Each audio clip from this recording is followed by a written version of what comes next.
up, y'all? It's your girl Sakina, and I'm back with another review. This is my review for the Real Housewives of Potomac. This is season 9 reunion part 3. It's late, obviously, and that's because I had some things to do. As y'all can see on the live that I hosted, the Whether You Like It or Not panel, I hosted the last live for the Potomac season. Check that out if you haven't. But I was deep conditioning because I was getting my hair done. And as y'all can see, this is the product. Okay, this is the final product. I got boho braids for the first time. Well, technically, these are goddess boho braids, I think. And the difference is the texture in the curl. So I got the curlier pattern. Whereas you see some boho braids and the hair is straighter, which I don't like. I'm glad that she clarified that for me. But yeah, I like the curlier one, so that's what I got. Boho goddess boho, whatever. The only thing I don't like is the gel that she put in my hair. It's whitening, so I've been putting spray in my hair. It's like spraying some water to kind of get rid of that baby hair, girl. What to get rid of that that gel, that edge control that she done put in my head. But I really like the braids. Just switched it up a little bit. But I just got up, y'all, not too long ago, and I'm like in a slumber still. I had a long day yesterday. I think I got up at like maybe 6:30. And yeah, I had to do some things, and I went to get my hair done shortly after that. I took myself on a solo date. I went out to eat at a pizza bar, and then I went to go see this movie. So Amazon sends me these free movie screenings. So I got invited to one yesterday, and I went. Chad, I fell asleep on that movie. I've been 3 times, and this was like I don't know, the movie was just kind of blah. It was an Indian British movie. It was a rom-com. It was very predictable. I predicted what was going to happen. When I woke up, it was the end of the movie, and what I predicted happened. So I didn't miss nothing. And if I did miss something, it's coming out on Prime in a few days, so I can catch it there. But yeah, my day was very long yesterday, but here we are. So let's go ahead and get into this episode, right? Because I pretty much already said what I needed to say on the live, and because this episode wasn't too much, this part just really covered TJ and Stacy, and they circle back to Karen's DUI. So it's really not going to be a long review, so we can just get into it, right? So there are no men on this reunion. We see Eddie and Greg get dressed pretty much for no reason. And the ladies were on a break because, remember, we left off with Wendy getting some tea from Eddie. And, you know, like, oh my gosh, what's going on? So once they all sit back down from their break, Andy had asked Stacy about TJ, and she said that she didn't want him to come because they're no longer together. So Wendy was like, funny that you said that, because Eddie just FaceTimed TJ, and TJ said that you paid him to be on the show, you did not invite him here, and that you owe him some money. So run me my things. And Stacy was dumbfounded by this. She was so confused. She didn't know what she was talking about. Of course, she denied him being a paid part of the show. And I was like, okay, well, she wants to see the tapes. So at that point, production is like, well, we can't produce it to you now. And the one camera that could show you that is on Mia. We see Mia leaving out. Baby, nobody cares. Nobody cares. No one cares that Mia is leaving. I didn't care as a viewer. For me, I just feel like, okay, because you left, you can leave the show too. Because this is your storyline. This is what you brought to the table. And now you can't handle the critiques and the opinions that they have, as you are supposed to do at the reunion. You can't handle what the ladies are saying. Not my kids. I don't want anybody questioning my motherhood. Well, this is what you put out for people to critique. So it is what it is, Mia. I'm not trying to hear that BS. Let me put my phone on Do Not Disturb, because I'm so not used to reading notes at this point. So at this point, the ladies is like, girl, we could bring Eddie out right now. They bring Eddie out. Eddie confirms that, yes, TJ said all of these things, Stacy. And Stacy is, again, denying it. And they like, okay, well, girl, won't you confront this whole situation? Like, go ahead and FaceTime him. Like, you know, you upset with the things that you're hearing. Go ahead and confront him right now. Call him right now. And she didn't want to call him. Now, on the panel, I know a lot of people were having some feelings about the ladies doing the most. And, oh, this is nothing brand new. ladies have in the past have hired men to come on the show. Why are they acting this dramatic and doing the most with this situation? And just like I said, the difference in this situation is that this is happening right now, here and now. Eddie just got off the phone with TJ, and TJ just gave this information.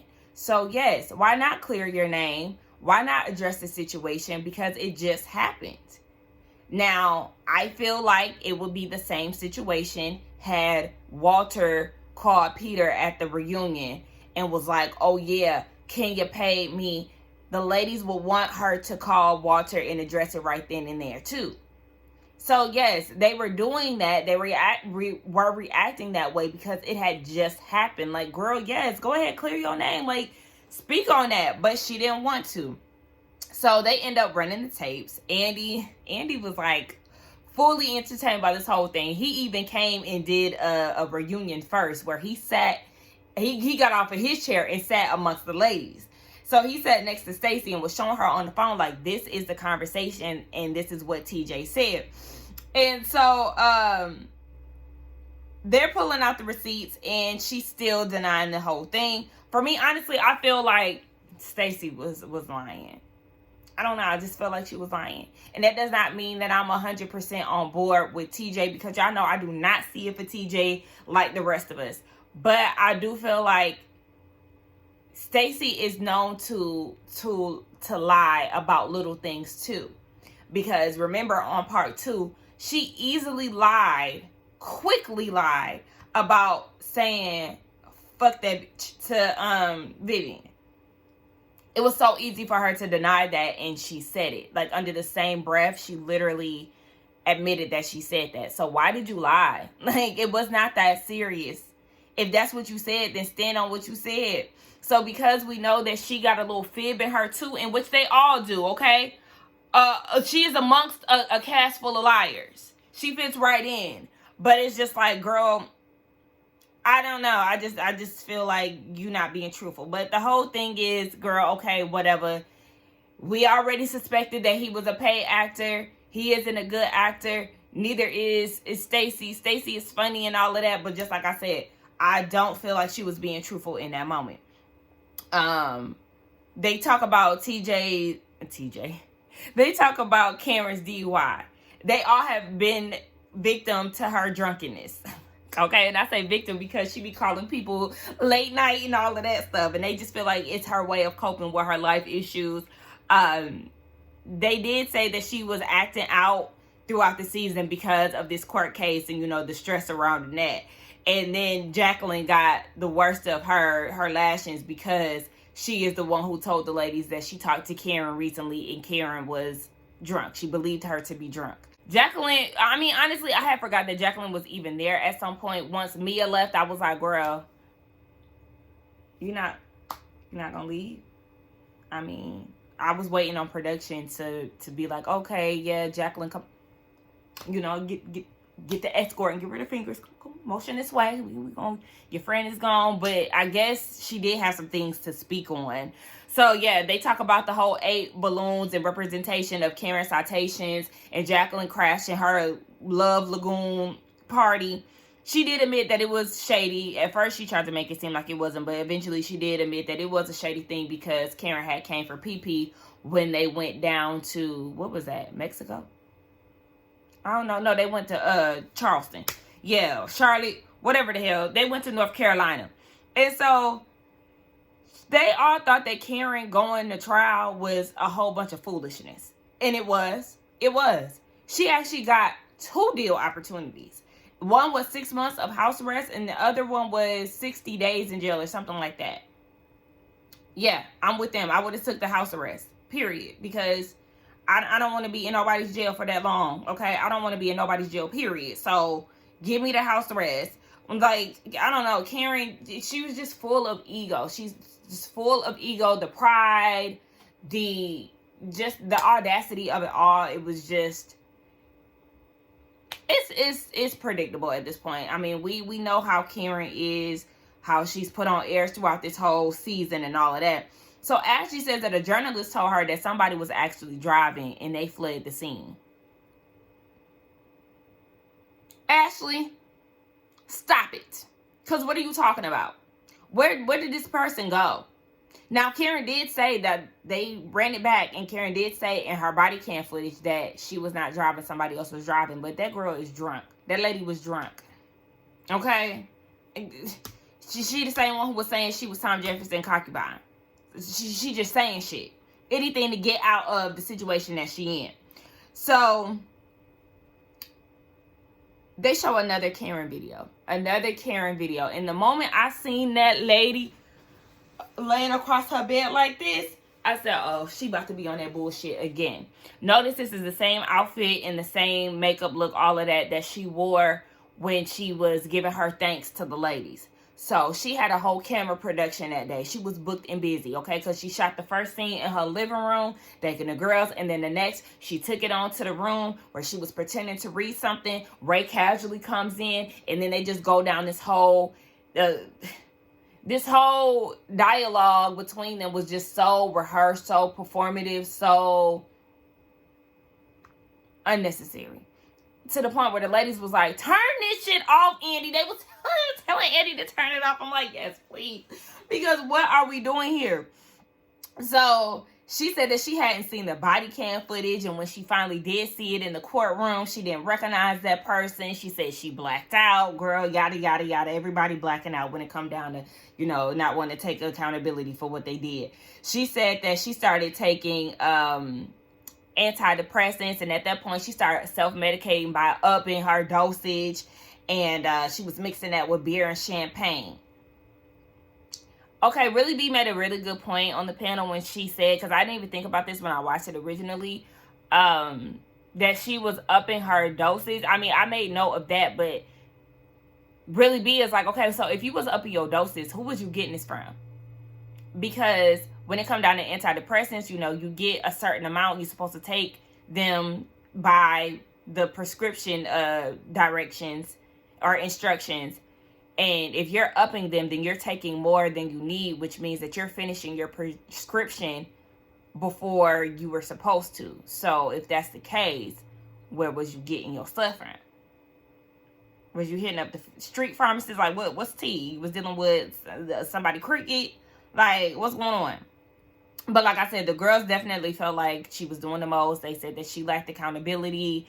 And they really wasn't buying it. So then that's when Ashley said that on her way up to New York, when she was on the train, she told somebody that she was a part of RHOP. And she pulled up, the person had pulled up the cast, and it was like, oh my gosh, I recognize Karen. That lady used to come to my job and be drunk all the time. And Wendy said that she had the same situation happen to her, that somebody recognized Karen, was like, yeah, she come here and get day drunk every day. Now, Ashley, I was giving her the side eye, but Wendy confirming that she had the same experience is like, okay, yeah, so everybody was privy to Karen's drinking. But it's like, even when you're privy to that, Wendy was still going hard. Wendy was still going hard for Karen. Meanwhile, she has people, telling her about Karen's drinking habits. And you got Giselle, you got Sharice, you got Robin, you got Ashley, you got all these people talking about Karen's drinking. It's like, Mia too, even though she be lying. Everybody been talking about Karen's drinking. It's like, you was riding hard for her the whole time she a whole drunk. But anyway, that was really the gist of the reunion for real. The ladies, they mentioned Mia leaving and how they felt like that was whack and that was, a cop out, and that they all have spoken about things that they've all spoken about the things that they've done throughout the seasons, and they sat there and took it. And for her to leave, that was just like, girl, it was a pussy ass move. And because of that, I really feel like she needs to go. Mia needs to go. And it's not because of, it's because she lies so much about every little thing, and that's old. Like I call her in the panel a one-trick pony. We've seen it all. We've done it all. We don't care about this storyline between you, Ink, and Gordon. We don't care about the salaciousness between you and Jacqueline. Like, we've seen it all. We've done it all. What else can you give us? I don't feel like you would give us anything else. I don't honestly care for any redemption arc that she might try to give us. just send her packing. Send her packing. We don't care. Let Love and Hip Hop somebody pick her up since she'll be in Atlanta more often. I don't know. We just don't care. So Mia could go for me, Ashley could be demoted, or she can get tossed too, and then they can add 2 additional ladies. Since we know that Karen will not be on next season, I say bring Jazzy on. She has a storyline. She was entertaining. And give us somebody else new. Somebody new. I know on the panel they wanted somebody from the past. We don't need anybody from the past. As much as I love my girl Candace, because I know her return will cause a divide amongst the group again, I'm not 100% advocating for her to come back. I love my girl, and I would love to see her. If she does come back, I would love to see it, but she's not on my radar to come back because we had such a more calm season without, a major divide. But yeah, that was it, y'all. I don't really have much to give else to this reunion. Y'all let me know what y'all thought about it. Let me know what y'all, who y'all would like to see return, and, what's y'all predictions for next season. Because they did a good job at this reunion, I could see that the show can't go on without Karen and without Mia. So I'm interested in, another level of freshness, newness for season 10. But yeah, so I wanted to get back on camera just to talk about the aftermath of Karen now being sentenced to a year in jail. I'm not mad at it. I would like for her to do the entire year, because to learn that this is her 4th DUI, you think that this is a game. And you're too old to be making the same mistakes. And the fact that she didn't get any jail time the other 3 times, she's lucky.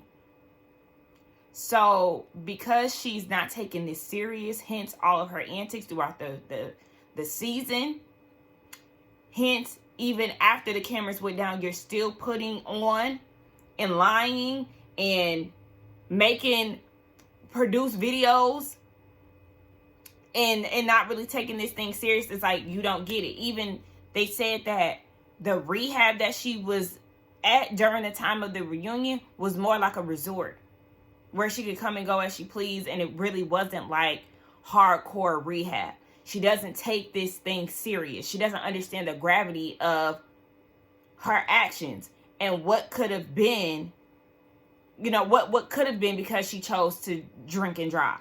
Not only is this her 4th time, she just continuously does it with no major consequence. And because she hasn't gotten any major consequence, that's the reason why. Especially now that she's the grand dame, she thinks she can, use that as a way to get out of it now, because it's like, oh yeah, back then when I was getting those DUIs, I wasn't a public figure, but now that I am, I know I can get out of it. And it's like, you already knew what you was doing. You went through the whole season talking about you were going to be vindicated, and then the body cam footage came out. And it's like, there's no way you could have ever thought that. No way. And then for the people who are saying, well, she didn't know. Yes, she did, because again, we all been on the same page. She has tried to get the footage thrown out. She knew. She saw it. But she's living in this world of delusion. So it's like, okay, we'll bring her back down to reality and lock her ass up, rightfully so. Like, yes, take that wig off, put her in some Meek Mill braids, and humble that hoe, because she think that shit sweet. I would love to see Karen come back on this show for season 11, and they jump on her ass. And they give her what she's been giving people. Like, knock her down a few pegs, because, baby, you are no different from the rest of them. Again, she got her nose held up. She be putting on airs, etiquette this, etiquette that. Season 1, Karen. Bitch, please. You was a functioning addict. Stop playing with us. Anyway, yeah, that's it. Let's get down in the comments to talk. Don't forget to like, comment, and subscribe to my channel. And I will see y'all for Ready to Love. That's what I'm about to do now.